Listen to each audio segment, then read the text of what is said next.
Bruce woke up early the next morning. As soon as he woke up, Bruce came to the door of Tony's villa and knocked on the door. But Tony was in the basement, definitely couldn't hear him. It was Jarvis who reminded. Bruce is knocking on the door, and there is an old man behind him. Tony nodded, still studying the armor intently. But on second thought, old man? Can you find information about that old man? Jarvis shook his head. The first time he was seen was around Queens, New York, yesterday afternoon. Sure enough. Jarvis, you continue to search for traces of Bruce and the old man beside him on the internet. Don't miss any place. You open the door and let them come directly to the basement. On the other side, Bruce was chatting with Alfred when the voice of Jarvis suddenly sounded. Hi, Bruce. The boss is researching mechs in the basement. You can go directly to the basement to find him. Good. After speaking, Bruce took Alfred directly to Tony's basement. Tony at the moment is constantly simulating the various materials used in his armor, ignoring the two of them. Without raising his head, Tony said, You guys wait for a while, I'll find suitable materials soon. Alfred looked over at Bruce, who nodded. Bruce was watched by Alfred growing up, so there is a very tacit understanding between the two. So Alfred came directly to Tony, and then said, If it's a battle armor, maybe you can try it with titanium alloy. Titanium alloy? Tony nodded, and then directly simulated a titanium alloy to make a set of virtual armor. Jarvis, how about testing the hardness of this armor? Simulating the impact of the bullet hitting the shell of the armor, success, no damage. Simulating a bomb explosion, successful, damage rate 2%. Simulating tank bombardment, success, damage rate 1%. A series of simulation experiments all ended in success, and Tony looked at the old man beside him in disbelief. He doubted himself a little. For the material of this battle armor, he searched for it all night, but as soon as he came over, he said it directly. Tony saved the armor, and then said, Jarvis, name this armor Mark II. Saved. Help me buy materials, as much as you need, just swipe it from my black card. After speaking, Tony stood up. After not eating all night, Tony felt the hunger in his stomach. Bruce, who is he? By the way, let me introduce you, Bruce said, this is my butler Alfred Pennyworth. To me, he is equivalent to your Jarvis. Tony nodded, then looked at Alfred and said, Thank you just now. If it weren't for you, I guess it would take a while before I remembered to use titanium alloy as the main material of the armor. Alfred nodded with a smile. And Bruce from at the moment saw Tony's state through Tony's thick dark circles at a glance, so he said, Alfred, you go and make some breakfast, just as we didn't eat. Alfred nodded and left the basement. Only then did Tony look at Bruce, and then asked, By the way, why did you come here so early in the morning? Didn't you say yesterday that I wanted to ask you to borrow some money? How much to borrow? 900 million, after a while I'll pay you back in the form of 9 out and 13 returns. Tony shook his head. Come on, I'll ask Jarvis to transfer the money to a bank card in a while, and you can just return the principal to me when the time comes. As for the interest, didn't you say well build me a car? I want one to match my Mark II. No problem, I may need your help with some materials that I can't get. Not long after, the card number of a bank card appeared on Bruce's cell phone. Manhattan Bank. You deposited USD 1 billion in our bank at 8 o'clock in the morning. Bruce sent the card number to Alfred directly, and then turned off the phone. By the way, I want to ask you a question. If you feel that this involves your confidentiality, you can answer it or not. Tony asked. A question he'd wanted to ask a long time ago, but never had the chance to ask. Bruce nodded. Tony asked, What material is your armor made of? I feel that your armor is like clothes, and it can resist bullets. Bruce laughed a few times, and then said, My battle armor is made of a metal similar to Newtonian liquid. It is originally very light and soft when worn on the body, but if you encounter if the bullet is fired, the entire armor will harden quickly to achieve the effect of resisting bullets. Tony nodded, then glanced at Bruce's burly body, and said a little depressed, Sure enough, I'd better use titanium alloy directly. Your battlesuit is not suitable for me. My body is too weak. Tony's body is definitely not comparable to Bruce's. Even if Tony actually built a suit of armor out of the same material as Bruce's armor, it's probably useless. After all, besides the battle armor, Bruce is actually more of his own hard power. After eating a nutritious breakfast, Tony and Bruce sat down on the sofa. The news on the TV opposite is about war-torn areas, and the weapons in the hands of those terrorists are obviously weapons produced by the Stark Group's weapons manufacturing department. Tony, who was talking and laughing just now, suddenly fell silent. Alfred left after making breakfast. He was going to register the Wayne Group's trademark and go on a field trip. At this moment, Jarvis coincided with Kiwi and said, The materials you ordered have arrived. Tony stood up immediately, and said to Bruce, I'm going to continue researching armor, how about you? Bruce shrugged his shoulders, and then said helplessly, I guess I won't be able to study in a short time. After all, I don't have a device yet. I'll take it as a relaxation in the near future. I just go to work for the Bugle daily. After all, the days of work are not more, I really want to experience it. I'll come back after Alfred gets the Wayne Group done. Bruce left, and when he got home, Bruce first put on a suit, and then drove the McLaren to the downstairs of the Daily Bugle. 9 o'clock in the morning is the time when most migrant workers go to work, and the Bugle Daily is no exception. Seeing a luxury car that had never been seen driving under the building of his home, the people working here couldn't help but look sideways. I'll go. That's a McLaren P1. Multi-million-dollar car. Did the goddamn boss change the car again? How is that possible?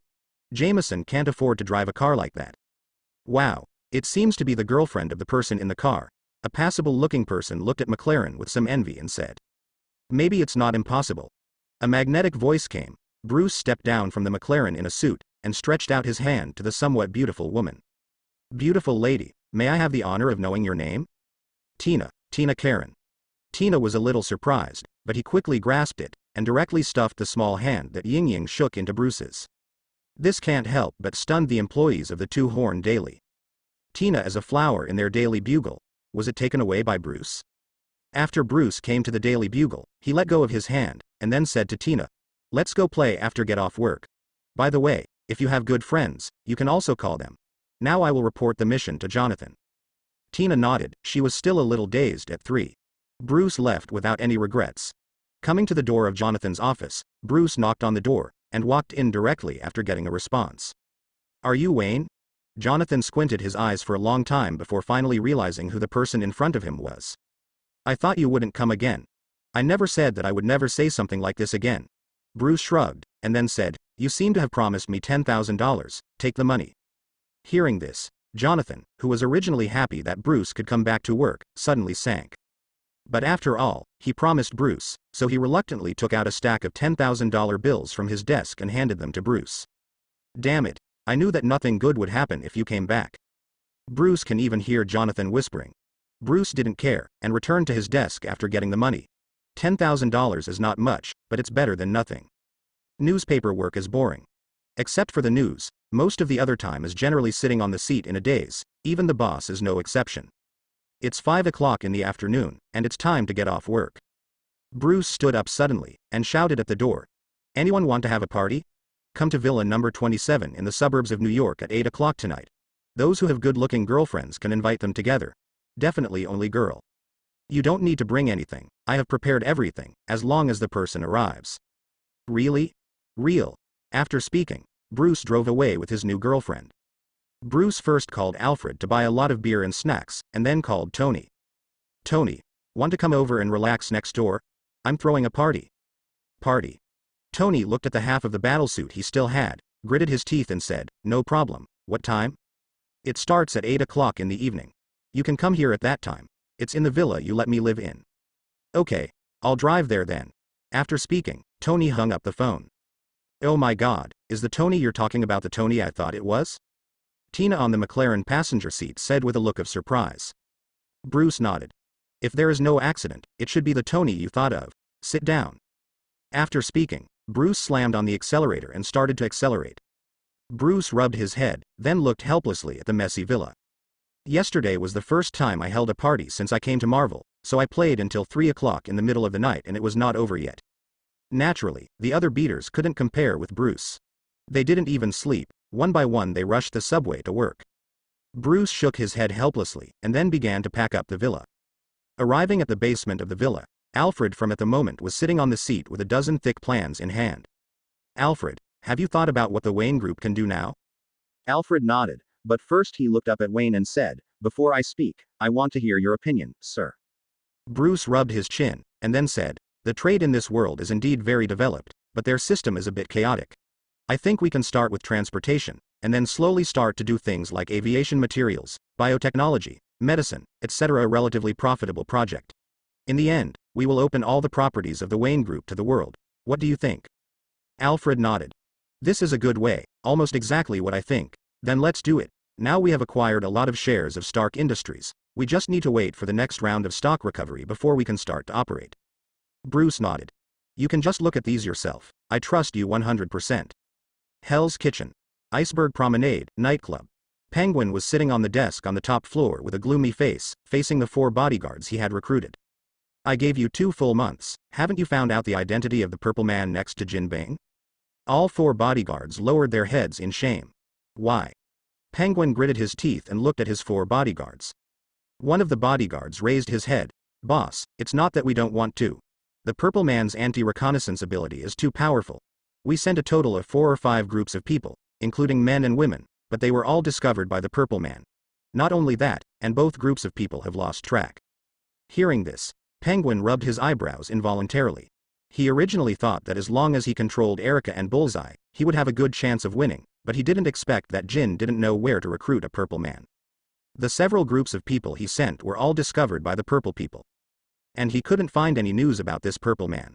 When the Penguin was distressed, the phone above the table called. It was the bartender on the first floor. Boss, it's bad. A person with purple skin that you called our attention has come in. Huh? The purple man came to the door by himself? When the Penguin was about to go down, he saw the purple man in the monitor guiding the bartender to dance with his hands, and at the same time he smiled at the monitor. This couldn't help but make Penguin feel a little chilled, so he clenched the umbrella in his hand. After rewinding to the monitoring, the Penguin found out that the purple man came in and just talked to the bartender, and the bartender became like this. The Penguin squinted his eyes. A super ability to control others? Prepare a few pairs of earplugs or earphones and put them on. Prepare a pair of earplugs for me. The Penguin's words will be translated into my Bluetooth headset. After making all the preparations, Penguin brought his 4 bodyguards to the first floor. Sure enough, as soon as he saw the Penguin, the purple man began to mutter words. Penguin couldn't even hear what he was saying because he was wearing earplugs. But the bartender rushed up suddenly, holding a knife in his hand and trying to kill Penguin. A bodyguard took a step across to stop the bartender, and then punched the bartender to the ground. The bartender quickly stood up tremblingly, and then continued to rush towards the Penguin as if he felt no pain. The bodyguard still wanted to step forward, but Penguin squinted his eyes and stopped the bodyguard. Next, the Penguin suddenly raised the umbrella, and a sharp knife appeared from the tip of the umbrella and cut off the bartender's head. Will he still be able to stand up? The Penguin looked at the purple man's lips. The purple man looked at the corpse on the ground and shook his head helplessly. I just wanted to play with you, and I will release his control in a while. So? Are you here to stand up to me? Penguin said indifferently. As soon as the purple man came over, he controlled the bartender, which was equivalent to slapping him in the face. Hearing what the Penguin said, the purple man quickly shook his head, put his hands on top of his head and said in a panic, how could it be? The Penguin read the lips of the purple man, and then said, you killed my people, which is already provocative. And you were not like this when you were there before Jin Bin. The purple man laughed, hee twice. I also want to live in Jin Bin with peace of mind, but Jin Bin is really too stingy. I just wanted to ask him for something else, but he refused me without even thinking about it. What do you want? Money. But you have this kind of ability. Money is really just a string of numbers to you. Penguin asked curiously. The purple man laughed, pissed, and then said, you just said that money is really just a string of numbers to me. If I really want money, I will go directly to Manhattan Bank. It's enough to control a bank executive. Those things are undoubtedly waste paper to me. Then what do you want? What do I want? Can't you really guess? The purple man walked up to the Penguin man and spoke word by word. Power? Is it? The purple man snapped his fingers, then nodded and said, that's right. The Penguin looked at the purple man with some doubts, and then asked, then how did you talk to Jin? If he was Jin Bin, a big killer like Zurin would have to stay by his side no matter how much it cost. The purple man lowered his head and thought for a while, then said with a ferocious gaze, I just want to control a district, but Jin Bin keeps refusing it. A district? Which? The Queen. The Penguin laughed suddenly, then louder and louder, and finally turned into a sneer. How on earth do you dare to ask King and ask for control of queens? During this period of time, the Penguin bought off many of Jin Bing's subordinates, even those who were responsible for the security of Jin Bing's home. So the Penguin naturally knew what the control of queens that the purple man wanted meant. You know, Jin Bin's wife Vanessa and son Charles are all there. Even Charles goes to an elementary school in Queens. Through Jin Bing's subordinates, Penguin also knows how much Jin Bing loves his wife and son. If people like Jin Bing had a weakness, it would only be Vanessa and Charles.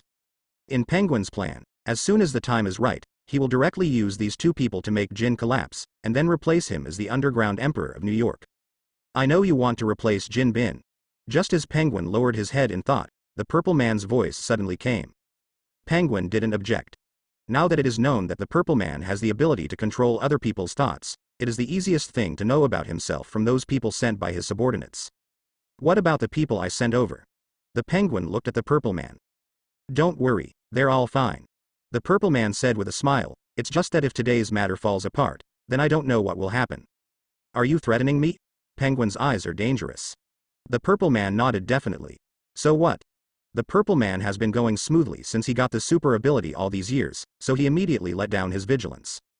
The Penguin sneered, and pointed the umbrella directly at the Purple Man. The thing I hate the most in my life is other people's threats. I originally wanted to recruit you. Congratulations, you are disqualified. Etc. The Purple Man wanted to speak, but the Penguin squinted his eyes and hit the Purple Man's arm. The Purple Man immediately knelt on the ground covering his wound. The Penguin turned his head coldly and said to his subordinates, now go and change all the monitoring that the Purple Man came here. Lock the Purple Man in the basement with an iron chain, and then pull out his tongue. Find some scientists to study for me how this guy's super ability came about. Hearing this, the Purple Man struggled quickly. Sorry, I can provide you with my ability for free, don't do that. But the bodyguard behind him didn't stop talking, and took the Purple Man away. The Penguin didn't even look at the Purple Man, and left directly. As for the underground corpses, there will naturally be someone in charge to deal with them. He has only 2 generals under his command now. Even if Jin Bing is really killed, it will not be his turn to take the position of the underground emperor of New York, so he still has to contact some other gangsters. If possible, he also wanted to trick all the underlings of those gangsters into his own. By that time, he, Penguin, will be the veritable underground emperor of New York.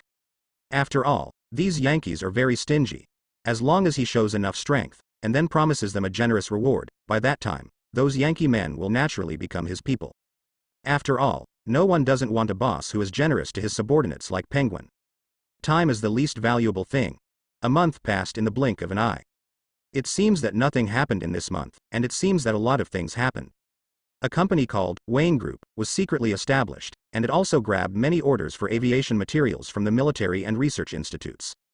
Joker seems to have disappeared this month, never showing up. Penguin also stayed by Jin Bin's side obediently, helping Jin Bin manage the family business. And Tony Stark was also addicted to the game of making mechs, and he thoughtfully named himself Iron Man. The Strategic Homeland Defense Attack and Logistics Agency has changed itself to a short name, SHIELD. Bruce, are you really moving out? In the villa where Bruce borrowed from Iron Man said with a little reluctance. The two are like confidants now, and many of their ideas coincide. Bruce nodded. My villa was established in another suburb a month ago, and I have wasted such a long time. If I don't go back, I guess Alfred will call to remind me. Tony also heard Bruce say this, and he could only nod helplessly. All right then, don't forget my car. Don't worry. All the parts are ready. I'll call you when it's ready in a few days, just come and drive away. Looking at the direction Bruce left, Tony also returned to his villa. His Mark II has already been manufactured, and the whole body is made of titanium alloy, and most of titanium alloys are used in aerospace and military industries, and the hardness is naturally incomparable to other metals. Tony also made a new arc reactor, all of which are made of palladium energy, which contains a full 3 billion joules of energy, which is many times better than the previous arc reactor in Afghanistan. On the other side, Bruce drove to his villa. The entire underground of the villa has been hollowed out, and transformed into a secret stronghold, and in the innermost part, a pure black Batmobile full of technology is parked in the innermost part. Next to the Batmobile is a chariot with red as the main tone. Bruce continued to walk inside and came to the test bench. Now his methods are a bit too monotonous, just bats flying darts, flash bombs, smoke bombs and tear gas. And many functions on the most basic battlesuit are not complete. For example, Bruce used to have a battlesuit with a soundwave device under his feet. As long as the sound waves were emitted, bats in a certain range nearby could gather around him. History Stark building. It takes money to build armor, and even more money to build a good armor. Because Obadiah was taken away by the Joker for $100 million, and almost all the cash of the Stark Group is in the hands of Pepper, so Obadiah can only take the risk of selling the weapons left in the weapons manufacturing department. Fortunately, Pepper does not have a stake in the Stark Group, so Obadiah has many ways to get around Pepper. One after another, Weapons bearing the history of the Stark Group were transported to Afghanistan by Obadiah and sold to terrorists and local officials. This matter was finally reported. Fact. Didn't I close the weapon manufacturing department of the Stark Group? Why are there still so many weapons? Tony gritted his teeth and watched the news reports on the TV. Then he said in a cold voice, "Finally, I have shown my feet. I want to see what kind of monsters dare to play tricks under my nose." With that said, Tony took out his phone and dialed the top number. After a few rings, the phone was picked up. "Pepper, are you in the company now?" "I'm here. What's the matter?" Pepper on the opposite side asked with some doubts. "Now go to my chairman's office and get my USB flash drive, which has the highest authority authorized by me. A batch of arms from the Stark Group's arms manufacturing department has been shipped without my approval. I'm wondering who approved that." "Munition? I see." Pepper nodded, and then hurried to the chairman's office. At the moment, Obadiah, who was sitting in the shareholder's office, saw this scene, and his heart skipped a beat. Obadiah quickly took out his mobile phone and dialed Joker's number. "Joker. What's going on with you?" Joker laughed, hee, twice, and then said, "Don't worry, I've already prepared everything. When are you going to start?" Obadiah recalled Pepper's anxious look, and then said, "I will go to Tony's house to find the arc reactor that can activate the Iron King, and I will call you when I get the arc reactor." Retrieving information also takes time. Obadiah directly used his authority in the Stark Group to block Pepper's authority, and then hurriedly walked towards Tony's house. He wants to take Tony's arc reactor away without Tony not paying attention. And at the moment Pepper is annoyed because Tony's computer needs permission to open. Obadiah didn't even bother to call the driver, and drove directly to Tony's house.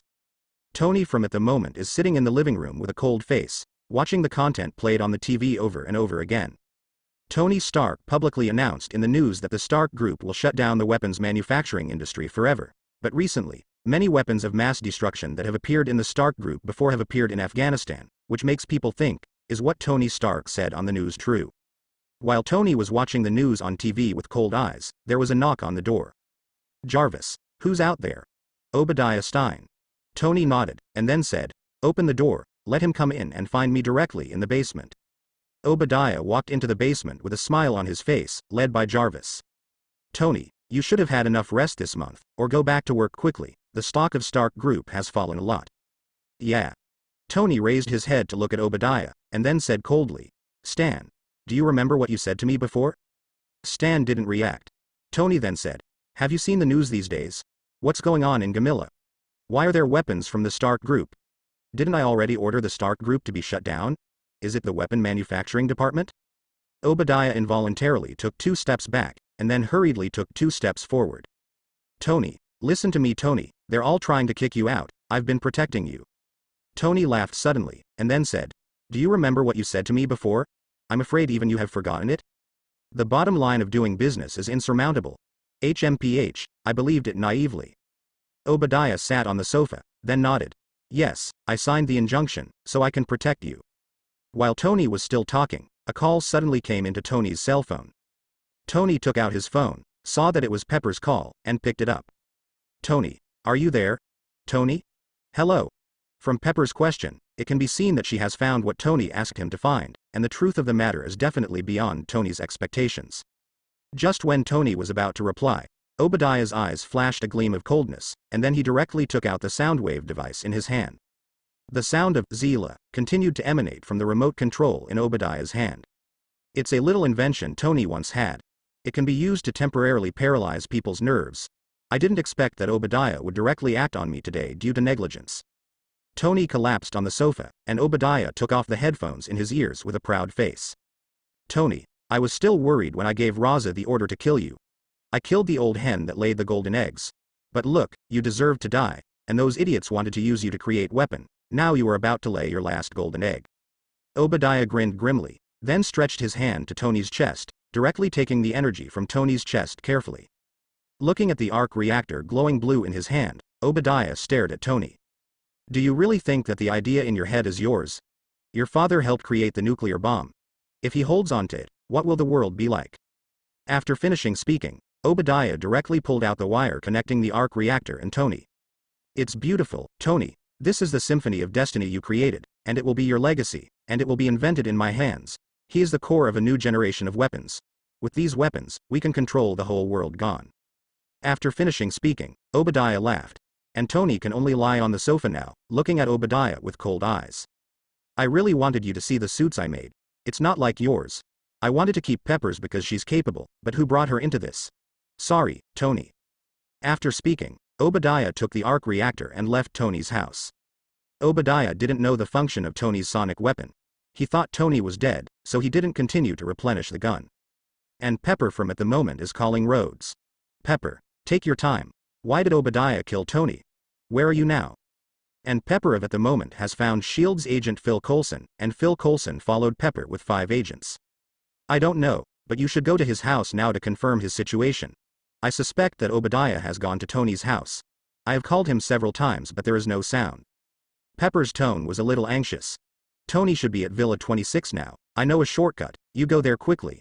I'm going to the Stark building now, maybe Obadiah hasn't left yet. After speaking, Pepper hung up the phone. Take Phil Coulson and the agents to the Stark building.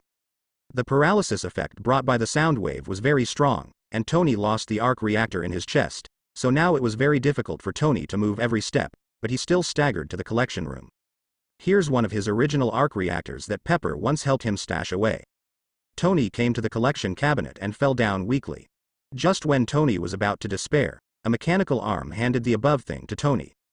Tony quickly installed the arc reactor on his chest, and he felt like he was finally alive. Lying on the ground, he took a few breaths, and then Tony quickly took out his phone and dialed Pepper's number. The phone was picked up immediately. Tony quickly said, Pepper, where are you now? Thank goodness, Tony, you're all right. I'm fine. Where are you now? Tony asked quickly. I'm at Stark Mansion now. What's wrong? Oops, you run away. Stan also has an arc reactor. He made a huge amounts of lethal weapons. You get out of there quickly. While Pepper was listening to Tony talking on the phone, a gigantic robot with huge amounts of 3 meters tall appeared in front of Pepper. Pepper screamed, and then accidentally pressed the button to hang up the phone. Fack. Tony cursed harshly, then hurried to the basement. Jarvis, call Bruce and tell him to get to the Stark Mansion quickly.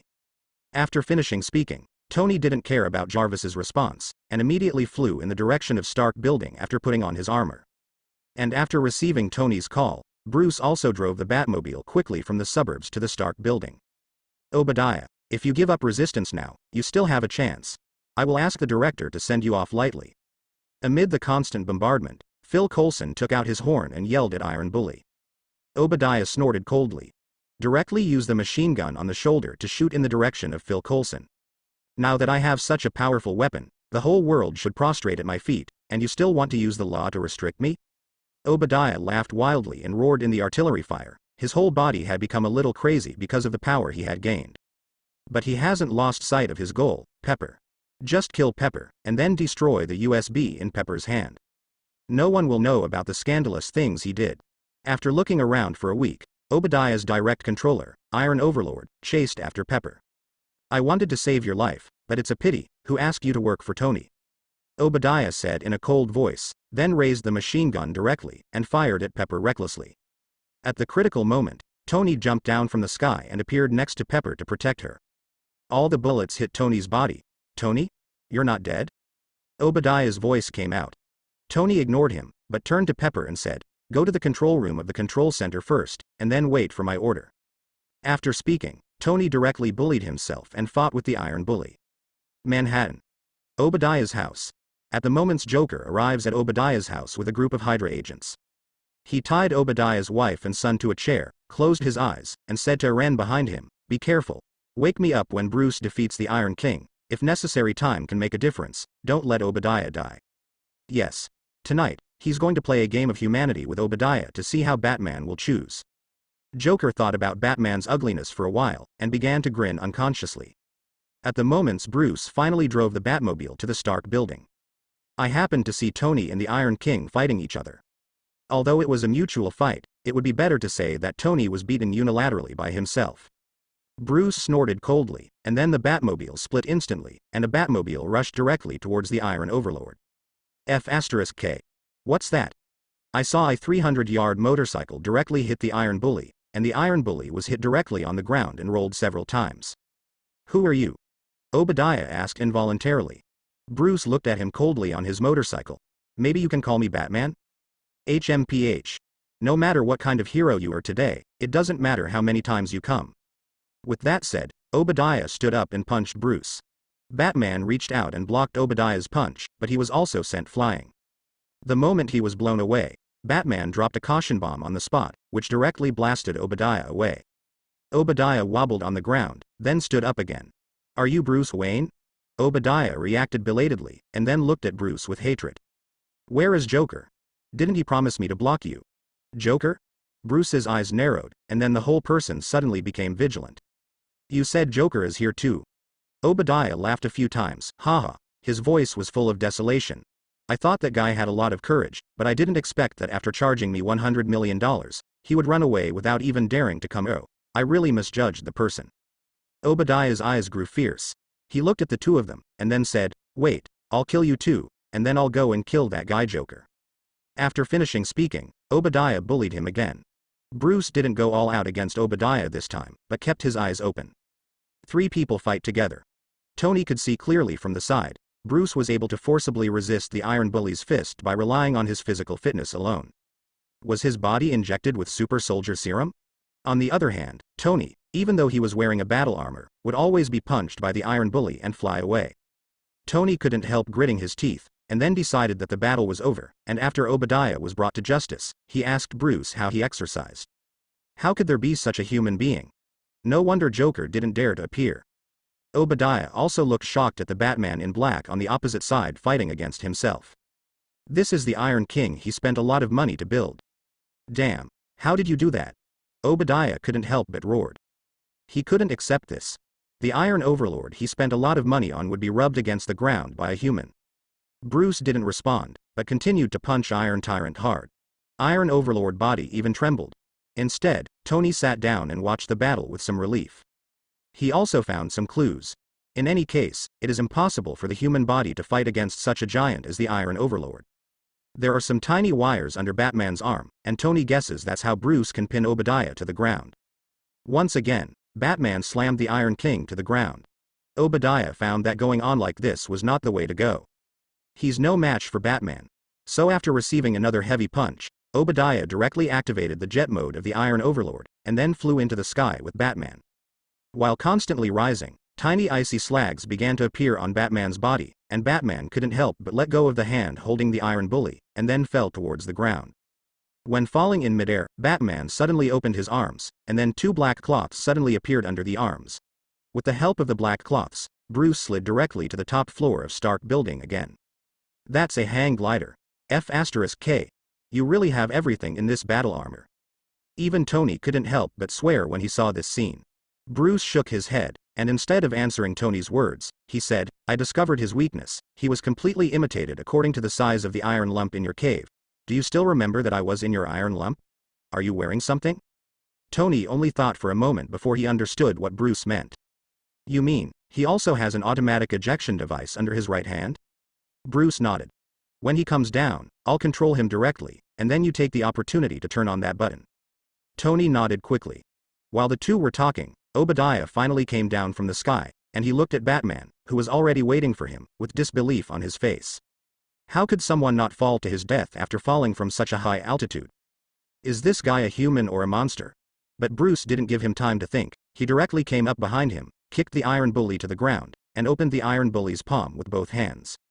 Tony, the button is here, hurry up. Not good. Obadiah realized that he couldn't understand Tony's battle armor manufacturing diagram, so it was almost completely imitated according to Tony's battle armor. They must have left something on this mech that he didn't know about.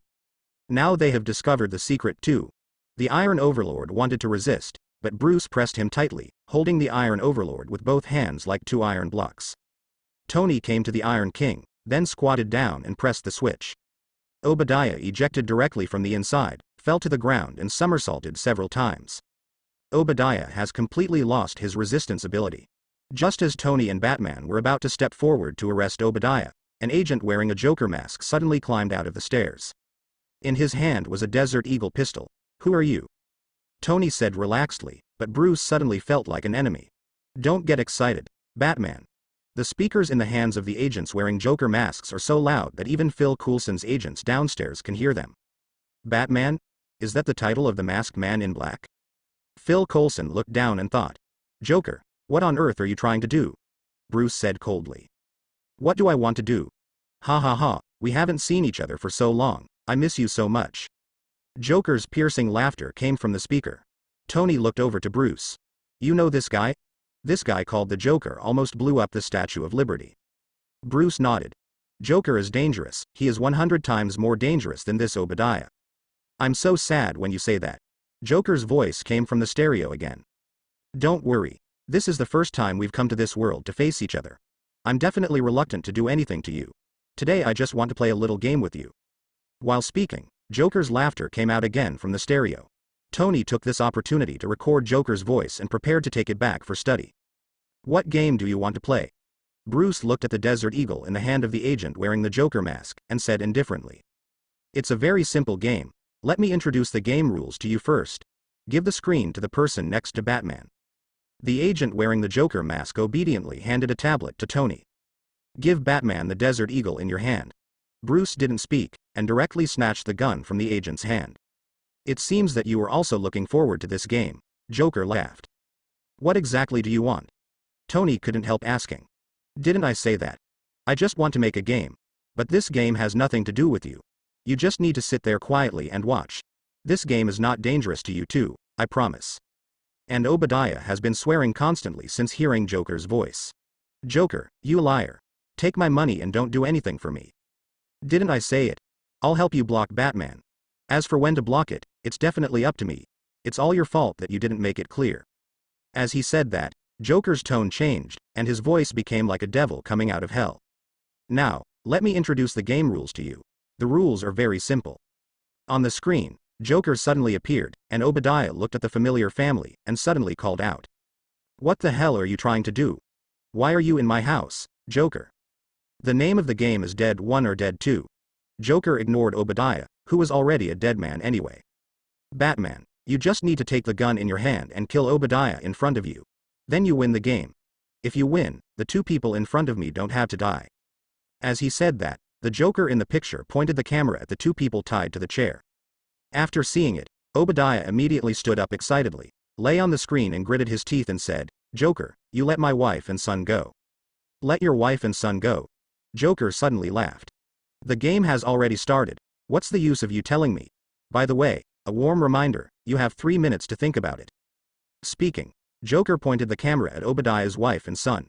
Bruce held the pistol tightly in his hand, and his arms were trembling slightly, obviously showing extreme anger. Joker also specially played a song to adjust the atmosphere. Tick. Tick. Every tick stepped on the countdown to Obadiah's death. Obadiah scrambled to the front of Bruce, then knelt on the ground. Please kill me. I sent someone to kidnap Tony. I'm guilty. Don't you superheroes just like criminals like me? Bruce's fingers trembled slightly. Looking at Obadiah, who was kneeling on the ground begging for mercy, he suddenly felt that the world was a little ridiculous. Obadiah, who was obviously still invincible just now, suddenly started killing him for his son. Tony, who was not far away, watched this scene, and suddenly felt a chill. He has been with Obadiah for so many years, and he has never seen Obadiah like this. In fact, it is true. Although Obadiah is a bad person, he loves his wife and children very much. When Obadiah was young, his body was ruined because of his money. When he was in his 60s, he married a wife, and this wife gave birth to this son for him. So Obadiah doted on him. Obadiah puts almost everything on his son. It's also against Tony because he wanted the Stark mansion as a gift for his son's coming of age. Otherwise, he would already be half buried in the soil. Why would he need so much money? But now, Joker grabs him straight up 7 inches. Obadiah could only kneel on the ground, grab the muzzle of the gun and point it at his head, begging Bruce to shoot him. But Bruce didn't have the slightest desire to pull the trigger. He just looked at Obadiah in front of him coldly. Please kill me. You are judging a criminal. I am the criminal. Obadiah cried bitterly and knelt on the ground. If he could do it all over again, he would never cooperate with Joker. Now that the Stark group has not got it, even his wife and son will die because of him. Up. Obadiah stood up and grabbed Bruce by the collar, then stared fiercely into his eyes. If you don't want to kill me because you don't want your hands to be stained with blood, then 3 people will die today. Not only me, but even my wife and son will all die because of you. In this case, can you sleep peacefully? Obadiah has done everything to get Bruce to kill him.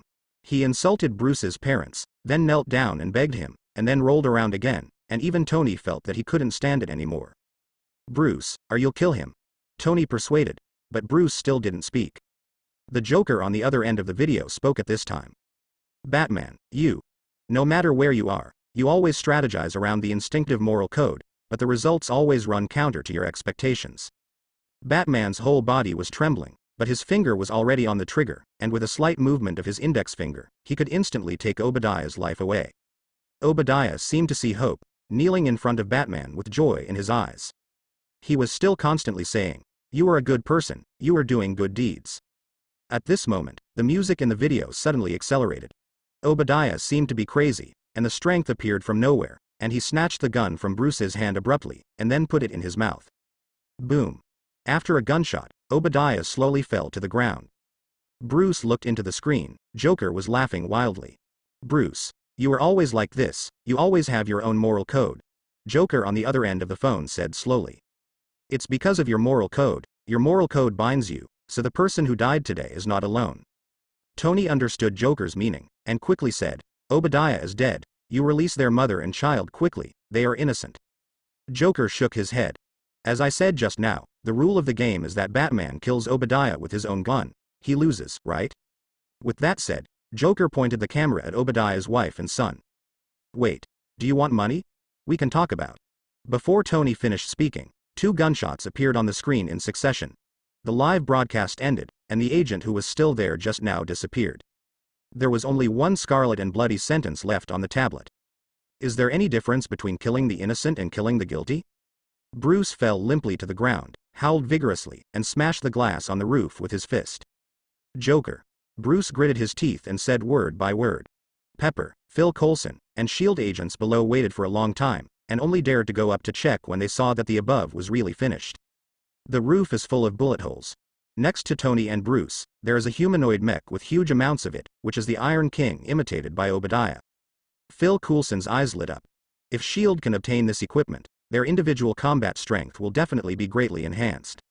But standing on the ground, Tony saw through Phil Coulson's thoughts at a glance, and he said coldly, "The Iron King was made by Obadiah imitating my mecha, and it's mine. But he is the legacy of the suspect Obadiah, we SHIELD can police." Tony walked up to Phil Coulson, looked him in the eyes and asked, "What did you do?" "What?" Phil Coulson didn't respond for a while. "Where were you when the Iron King came?"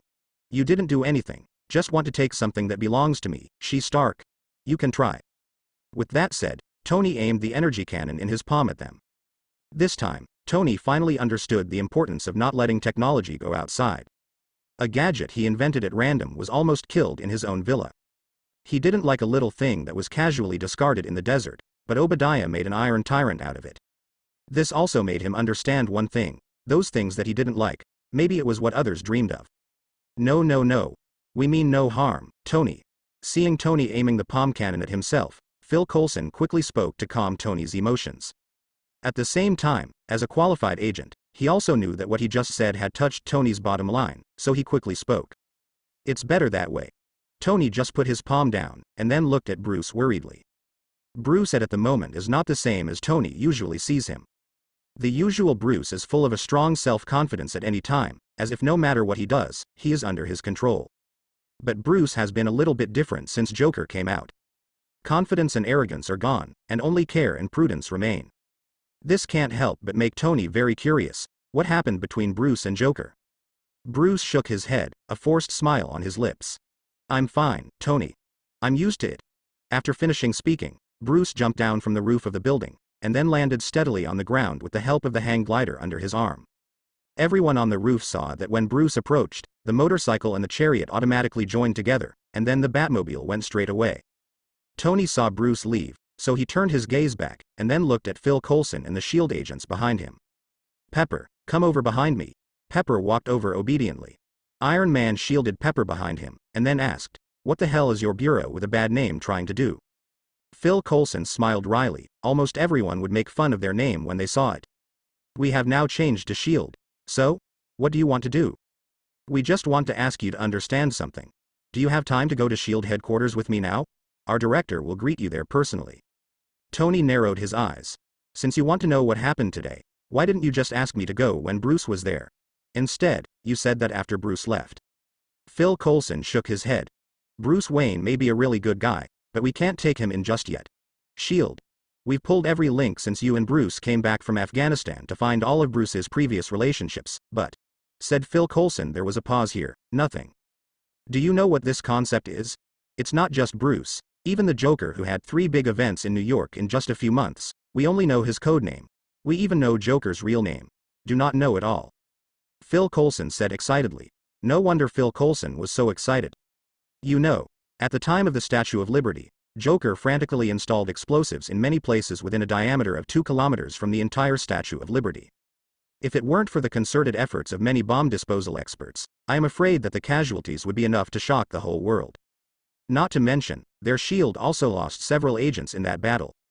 All in all, SHIELD is now very resistant to people like Joker who can't find any identities. Whether it's a good guy or a bad guy. Hearing what Phil Coulson said, Tony pouted directly at Phil Coulson, and then mercilessly took Pepper's hand and prepared to leave. But Phil Coulson stopped him. Tony, are you really not going to go back with us? Tony sneered. Compared to you people who came out of nowhere, I still believe in my own judgment. By the way, you can send me your SHIELD bank card number, and I will call you several million. It's your reward for bringing Pepper with you. Phil Coulson wanted to say something more, but Tony said mercilessly, whenever you guys figure it out, you want to tell Bruce to come to me again, otherwise, don't waste your time. After speaking, Tony directly picked up Pepper and flew down from the rooftop. After reaching the ground, Tony rubbed his hands a little awkwardly, and then asked, Pepper, where's your car? Pepper pointed to his car that cost hundreds of thousands of dollars and had turned into scrap iron, then shrugged helplessly. It was smashed like this by Obadiah. Looking at the car that had become a pile of debris, Tony's eyes suddenly lit up, and just as he was about to say that he would take Pepper back home, he heard that Pepper had already pulled out his phone and called a taxi. Okay, I've already called someone. I think they'll be there in a while. Tony, is there anything else? Tony rubbed his nose awkwardly. This is the first time he has tasted the feeling of being ashamed of a woman. It's okay. Report your car to the company's insurance, and a new car will come back to you in a few days. After speaking, Tony activated his armor and flew into the air, then disappeared from Pepper's sight with a swoosh. Jarvis, do you know SHIELD? Flying in the air, Tony asked Jarvis. Yes, sir. Do you need me to retrieve their information? Tony nodded. The Homeland Strategic Defense Attack and Logistics Agency was originally created during World War I to defend against Hydra, an evil organization that was wiped out by Captain America. Speaking of this, Jarvis paused for a moment, and then said, I can continue to check the information of SHIELD, but it will touch the security system of SHIELD. Do you want to continue? Tony shook his head. Forget it, let's go. Yes. After speaking, Tony quickly returned to his villa. When Rhodes came all the way from the military area, he looked at the empty Stark building with a dazed expression on his face. Where did everyone go? Hello, is anyone there? The next day. What happened last night was seen by many people. Almost early in the morning, a large group of reporters all gathered at the gate of the Stark building, holding cameras in their hands, eagerly waiting for Tony Stark's answer. Tony appeared with Rhodes today. Last night, because Rhodes came to the Stark building and found that the battle was over, he prepared to return to the military area.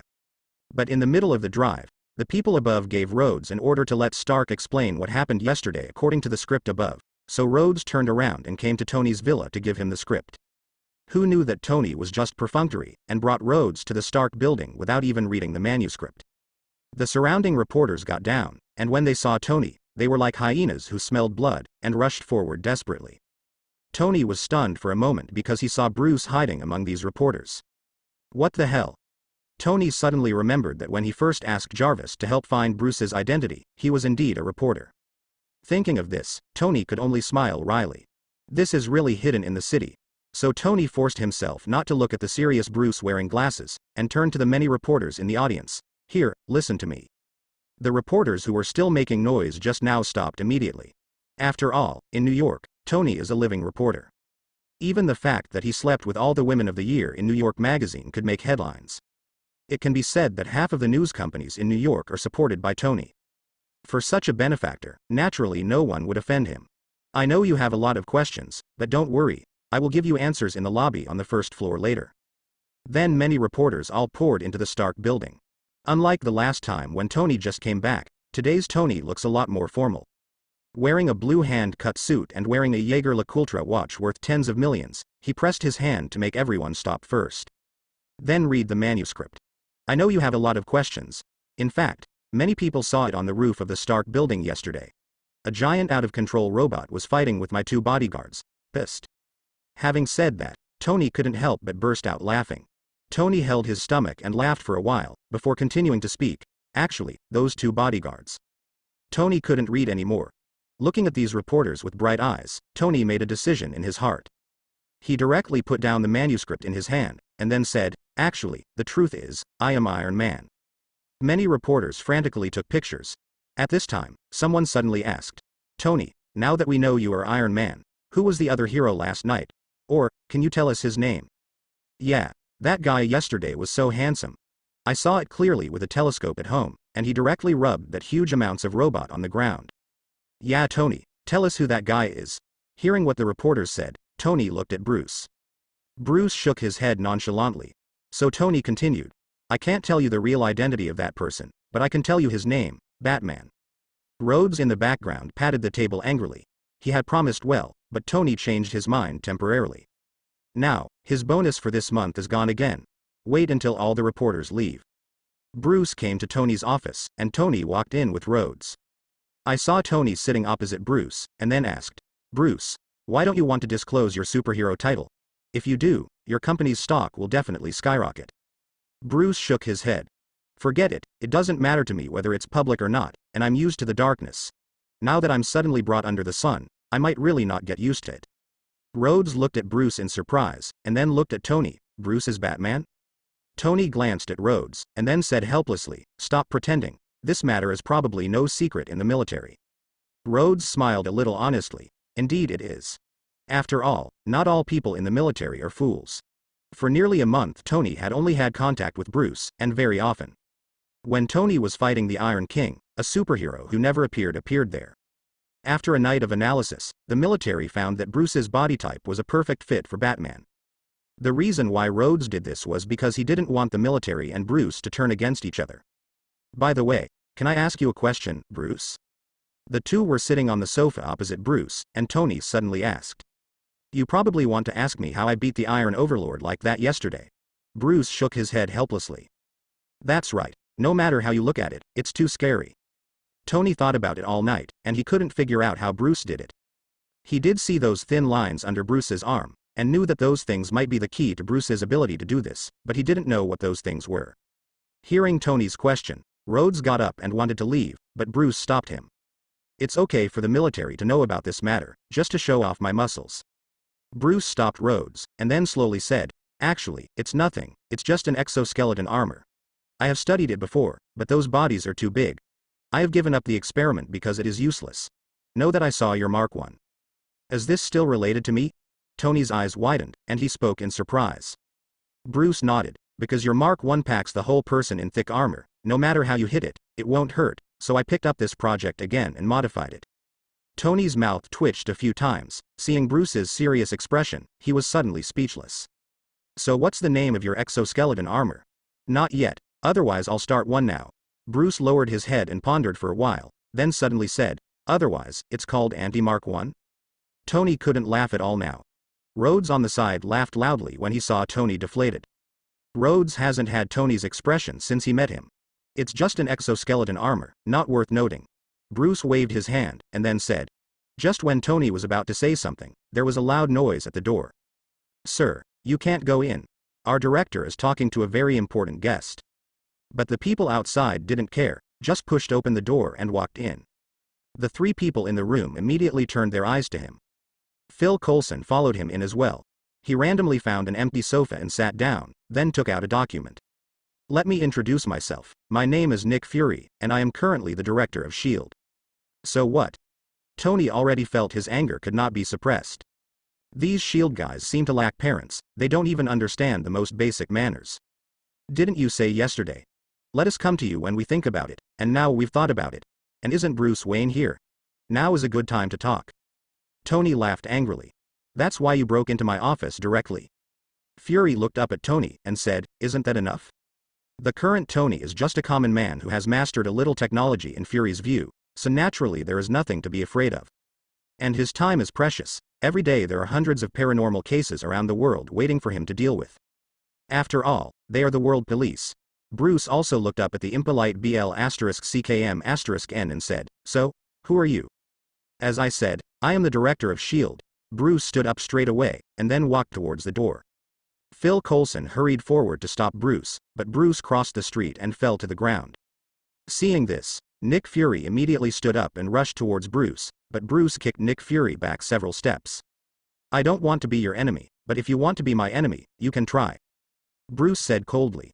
This so-called S.H.I.E.L.D. is not even as good as the sheriff's department in Gotham when Harvey was there.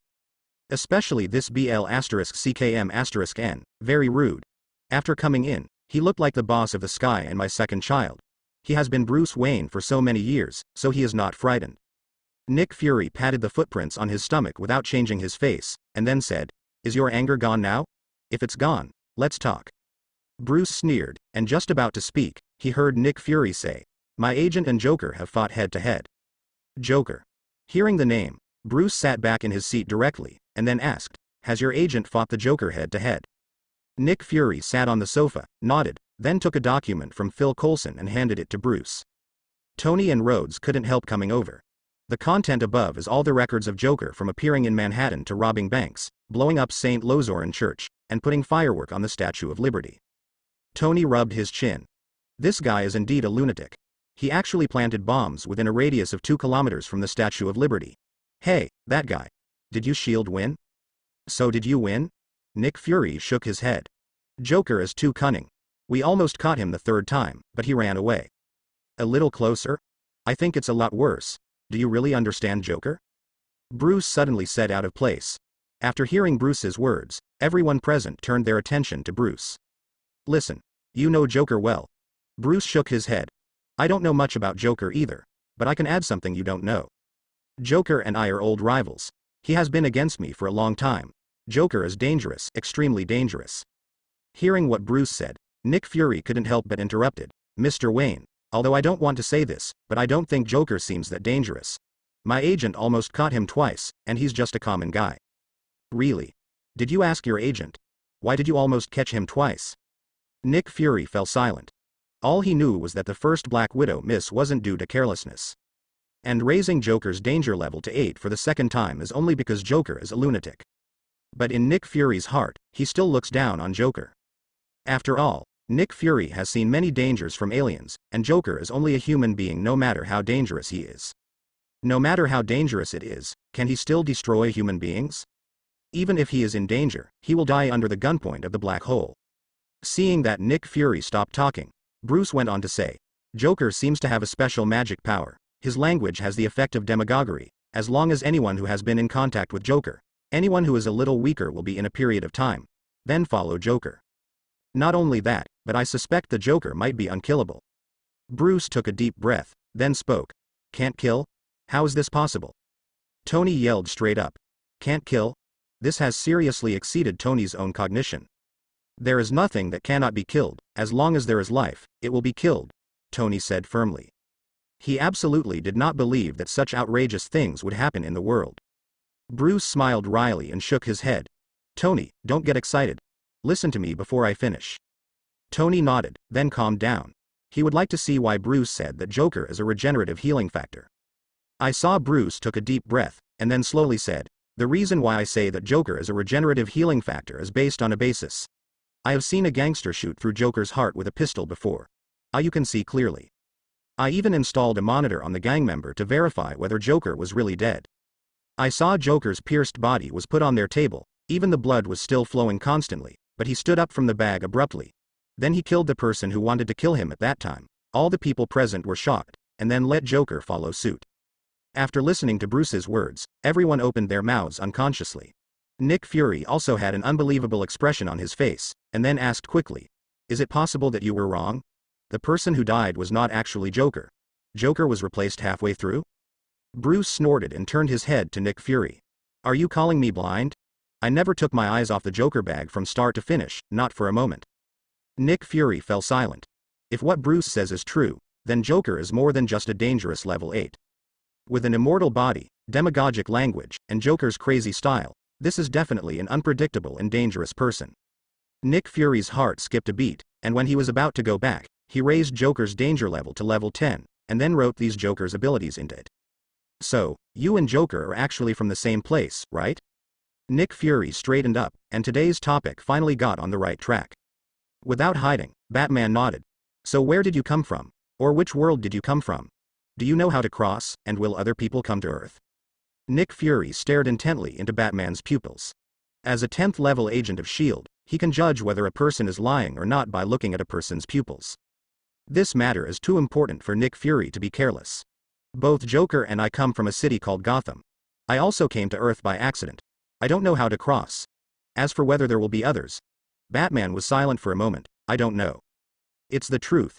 Nick Fury draws such a conclusion from Bruce's pupils. Nick Fury's mind was ready to raise Joker's danger level to the highest level. So directly to the next topic. I have another question. Are there any characters from your world besides Joker in our world? A character in our world other than Joker? Bruce thought about it carefully, then shook his head. Seeing Bruce shake his head, Nick Fury breathed a sigh of relief. But before Nick Fury could speak, Bruce directly made Nick Fury numb. I really haven't found other people from our world in this world, or maybe they hide too deep. But I found a character in a comic that highly overlaps with a person from our world. Who is it? Tony asked hastily. Bruce looked at Nick Fury, and then slowly spit out 2 words. Superman. Superman. Everyone who was doing it now couldn't sit still. What the hell is Superman? Shouldn't that kind of thing be someone who only exists in illusions? How could it really happen? Nick Fury also took a little chance. He asked cautiously, the Superman you're talking about isn't the kind of Superman in New York street cartoons, is it? Bruce looked up at Nick Fury. You don't need to say it. I'm talking about the Superman in the Superman comics I saw on the streets of New York. Damn fuck. How is this possible? Nick Fury stood up excitedly. How could that kind of thing exist? It can become stronger just by absorbing the energy of the sun. I don't even know if there is an upper limit. How could that kind of thing exist? Even Rhodes trembled and said to Bruce, you must be joking, right? No one sitting here is a fool. They can naturally know what kind of impact it will have if Superman really exists and travels to this world. After all, no one can guarantee what will happen to a Superman with infinite power and almost unkillable in a strange world. Nick Fury couldn't help touching the annunciator in his pocket. If Superman really wants to destroy the Earth, then the only person who can stop Superman is Carol. Anyone else besides Superman? Touching the annunciator, Nick Fury calmed down, and then continued to ask. Bruce and Tony looked at each other, both seeing horror in each other's eyes.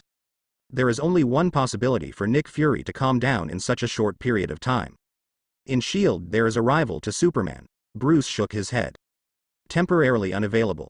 Only then did Nick Fury heave a sigh of relief. That's good. If there is another one, I really might not be able to take it anymore.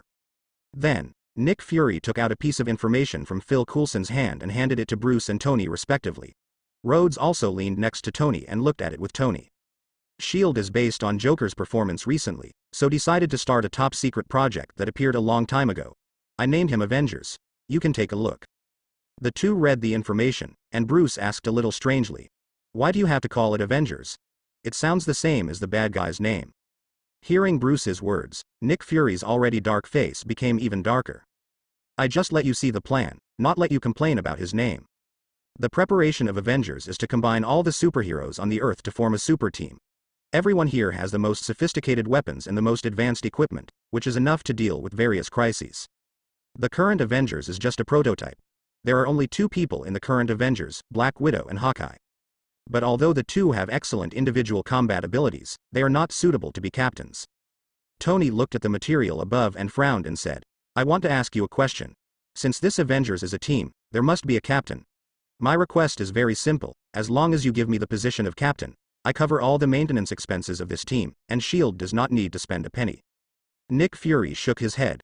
No, she's Stark. This team is not private, he is for all mankind. Tony shrugged, then put the file down. Then there's nothing to talk about. Nick Fury looked at Bruce again. Bruce also said, I have a question too. You ask. I don't care about the captain or anything, but I don't like the name. If I can change the name to Justice League, then I can join. A name can be exchanged for the addition of Batman, which is indeed a very tempting option. But Nick Fury got back the information in Bruce's hands. If you change your mind, you can always come to S.H.I.E.L.D. and talk to me. Director Nick Fury, you haven't asked me if I'd like to join. Rhodes hastily opened the mouth to speak. Nick Fury just gave him a look and let him see for himself. When he was about to leave the office, Nick Fury turned his head around, then fixed his eyes on Bruce and said, I don't know what purpose you have in this world, but please remember the meaning of the name Avengers. If Earth is lost, and we will avenge it. Unknown space. Beep, summoning points to reach 100, please summon. Summon. I want to see who the next character will come out. Beep, is being summoned. Successful summoning, this time the summoned character is Laika's Luthor. Just as the system's voice fell, a gentleman-looking man with long golden hair came out of the light curtain. Get out. I want to see what changes you can bring to the world. Yes. While speaking, a gleam flashed in Laika's Luthor's eyes. A whole new world without Superman. Virginia. In the underground laboratory of Carroll University. Bruce Banner and his girlfriend are doing experiments, and there is a small box in front of them, which contains a very dangerous thing, gamma rays.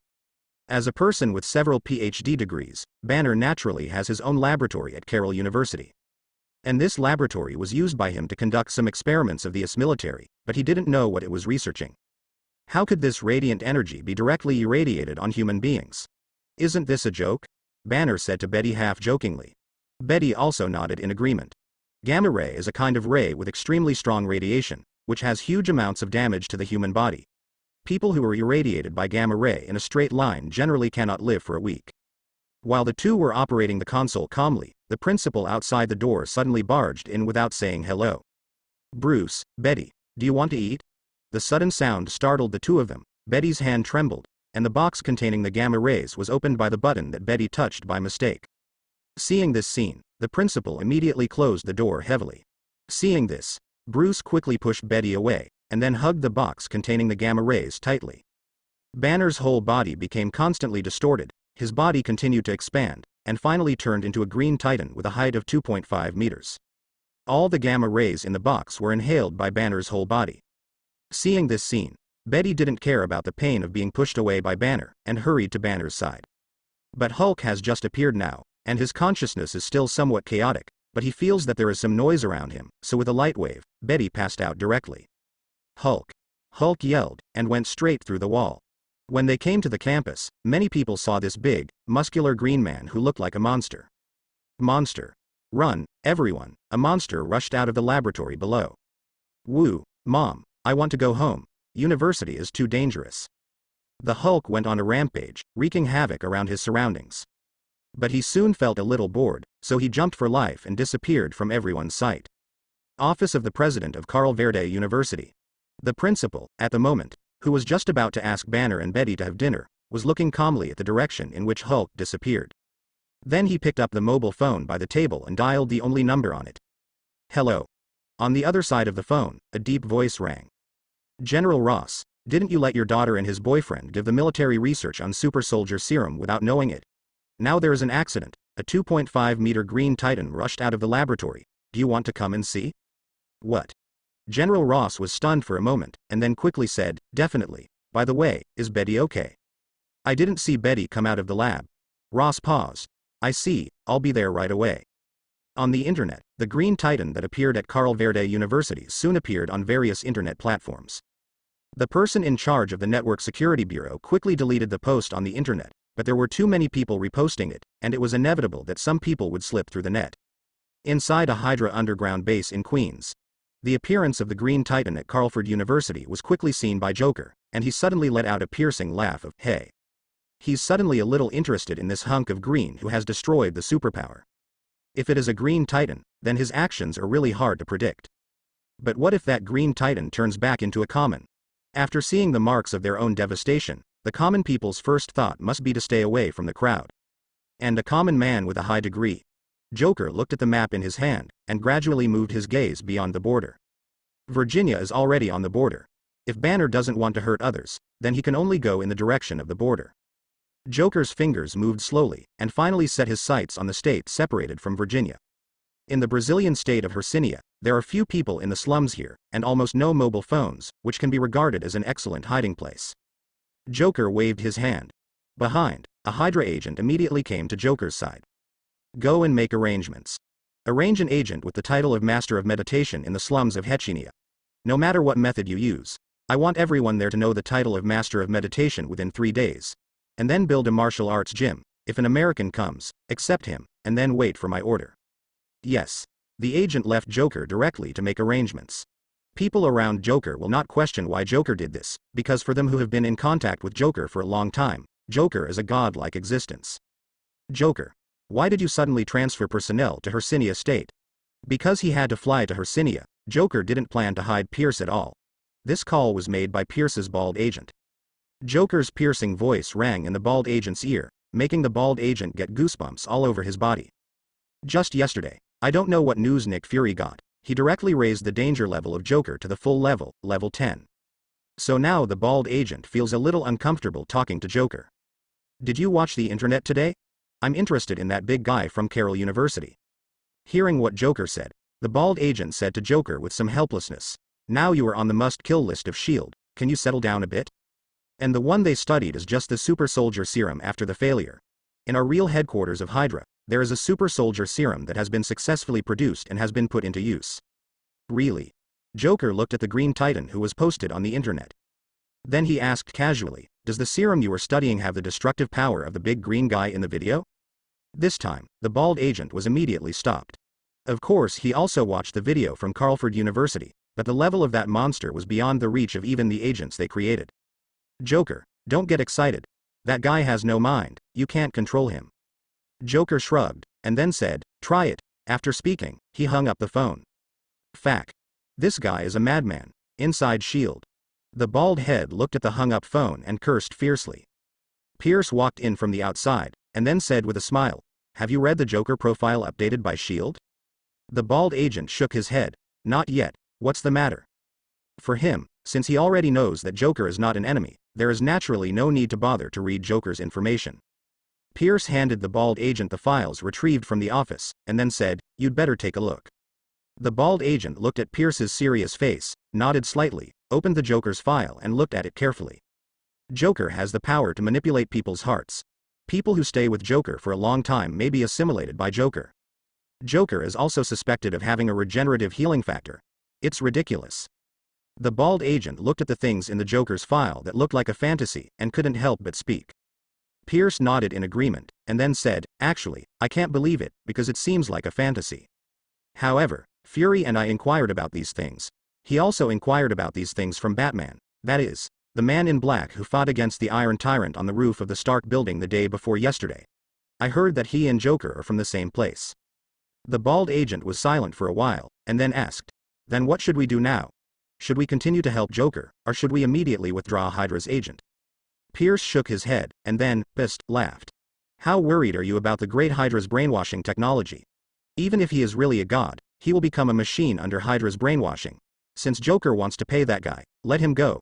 Anyway, even if it is not confiscated, it will not be a big problem. The bald agent could only nod his head when he heard what Pierce said, and then wrote the word, approved, on Joker's plan.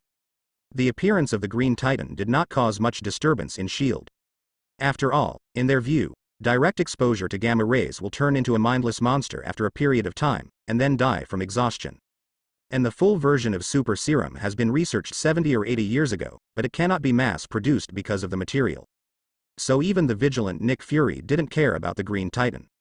The most important thing for him right now is to keep his eyes on Joker and Bruce. A world with Superman feels a little creepy in every way.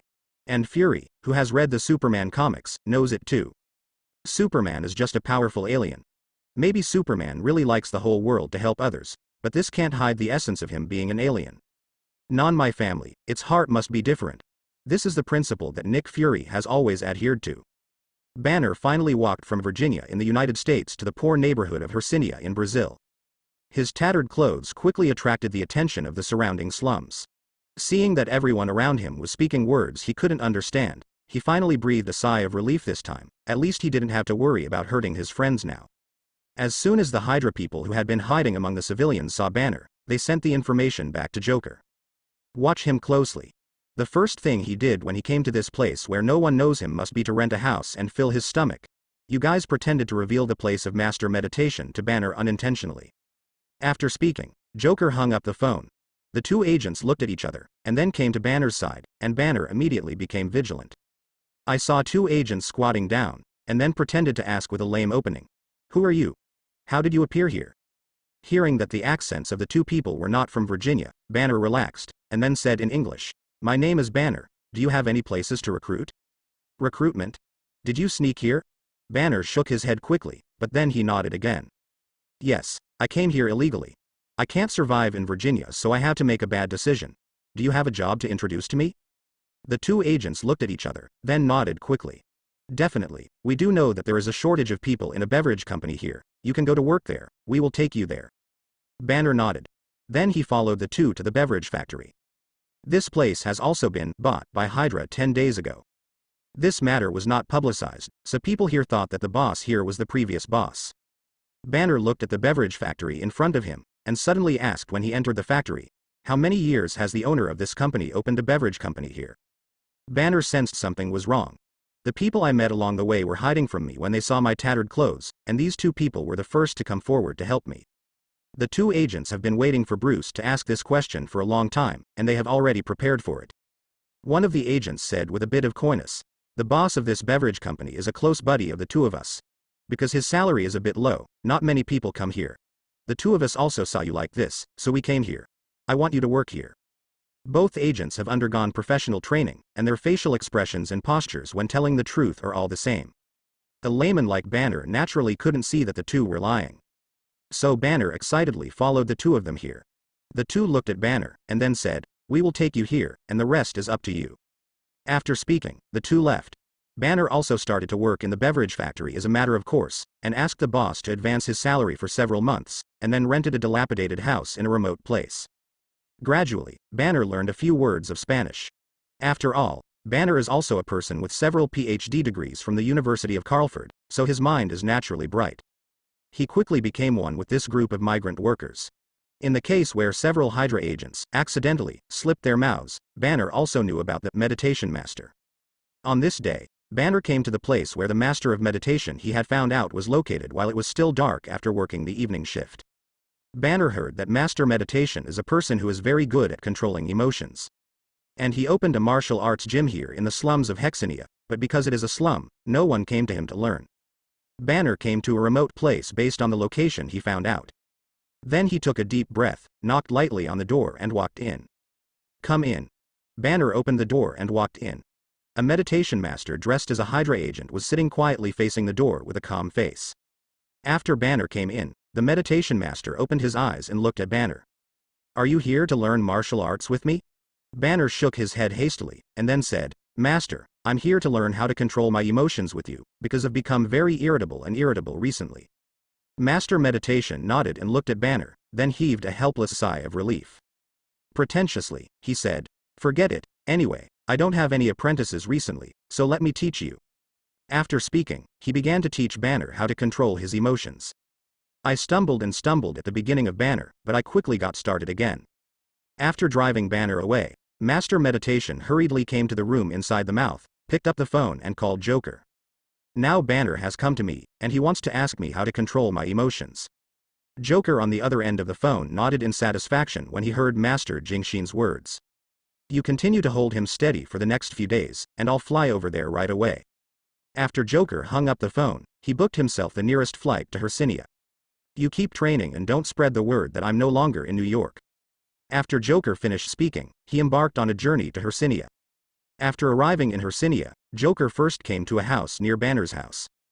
Because it was a slum area, and Banner was not very familiar with it when he first arrived, so the removal of several families did not attract Bruce's attention.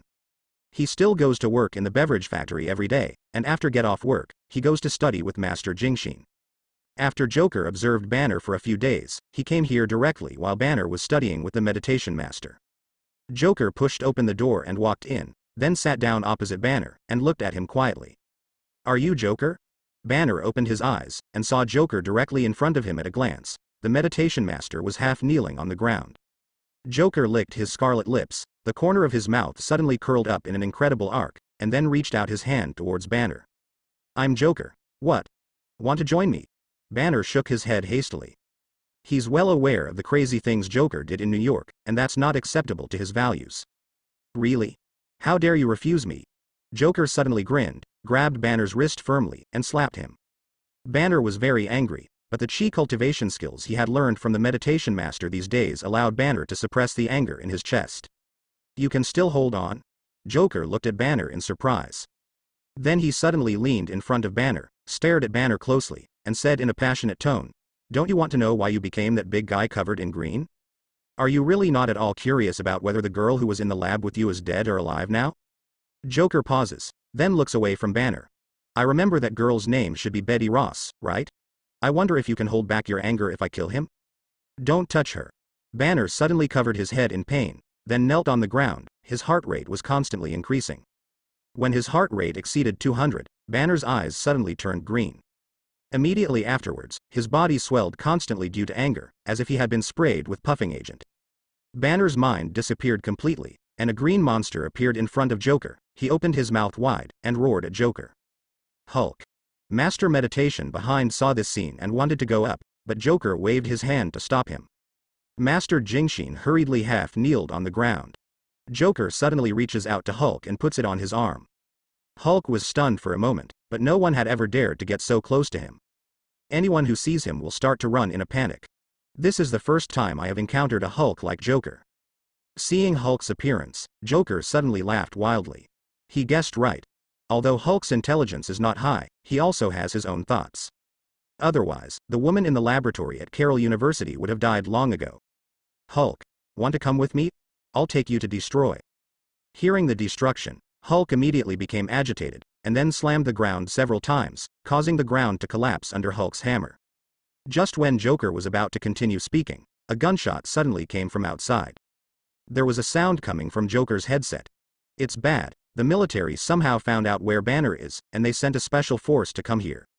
Special forces? Block all the signals here to ensure that things here will not spread.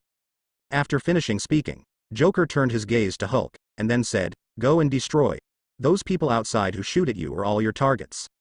Hulk smiled evilly. He couldn't wait for it.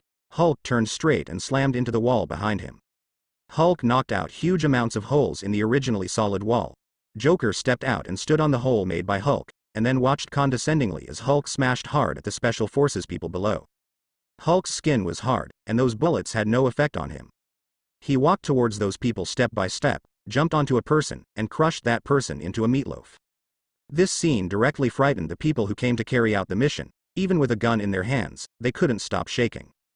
Joker squinted his eyes and looked down carefully, and he found that one of them, it should be the captain of the agent team, was staring at Hulk, showing an inexplicable emotion.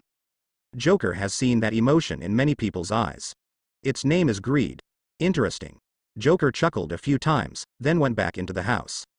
If this guy survives the Hulk, maybe he can actually take advantage of it. Downstairs, the sound of Hulk's destruction can be heard constantly. After about 5 minutes, Joker yelled upstairs, "Hulk, come back." Hulk heard Joker's voice and didn't want to go back, but when he thought that Joker promised to let him continue to destroy, he left directly. All that was left was the shivering soldier hiding in a trash can. "Why don't Hulk keep smashing?" Hulk angrily confronted Joker. The corners of Joker's mouth curled up, and then he said seductively, "Hulk, do you want to smash things elsewhere?" Hulk's green eyes lit up, and he nodded hastily. Joker squinted his eyes and looked at Hulk, and then said, "Hulk, I want to do an experiment with you. If you agree, I will take you to smash it elsewhere." "Promise?" Joker nodded in satisfaction. "As long as you cooperate with me to do an experiment, I will take you to smash a place. After my experiment is finished, maybe we will become friends again. How about it?" Hulk needs friends. Hulk suddenly became happy, and then danced on the spot. Seeing Hulk's happy face, Joker secretly sneered. "Cut a helicopter over from New York. Did a soldier escape from the Hulk just now?" The meditation master behind him nodded. "Yes, there was indeed a person who escaped, but he didn't see us." Joker nodded. "It seems that the escaped guy is indeed someone who can be used. Send someone to watch him, see who he is, and wait until I let you act. You come with me now. Let's go to Banner's residence and see if we can find anything of value." Joker brought Hulk and the meditation master to Banner's residence. This is in the corner of the slums of Hechinia, which can be said to be the worst location. "You two just wait at the door. I'll go in and see for myself. Hulk, if you still want me to take you to smash things, you just wait here obediently." Hulk originally wanted to follow up, but he could only grunt when he heard Joker say this, and then stood where he was. Joker looked at Hulk's appearance and nodded in satisfaction, then said, "This is a good boy." After speaking, Joker directly shot Banner's door lock with a pistol, then kicked the door open and walked in.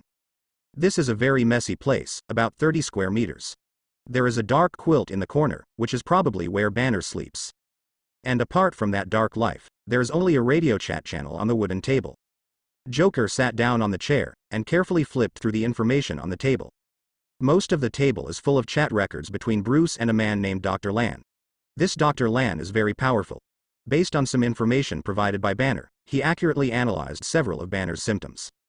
Joker touched his chin, and then put away all the papers. Probably the most valuable thing in this home is the radio that accepts the chat channel. Walking to the door, Joker directly handed all the radio and the stack of manuscript papers found in Banner's house to Master Meditation. After you go back, give these things to the agent who specializes in monitoring people, and ask them to monitor this Dr. Lan above, and I will arrange the rest. Master Meditation nodded and left. Joker looked at Hulk. Hulk quickly said, "Hulk wants to smash something."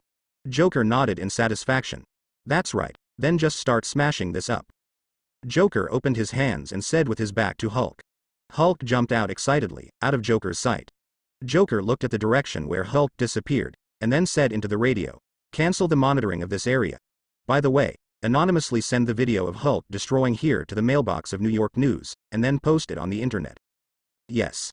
Immediately afterwards, a drone in the sky took the video of Hulk destroying the slums of Hechinia from beginning to end, and then made countless short videos and posted them on the internet.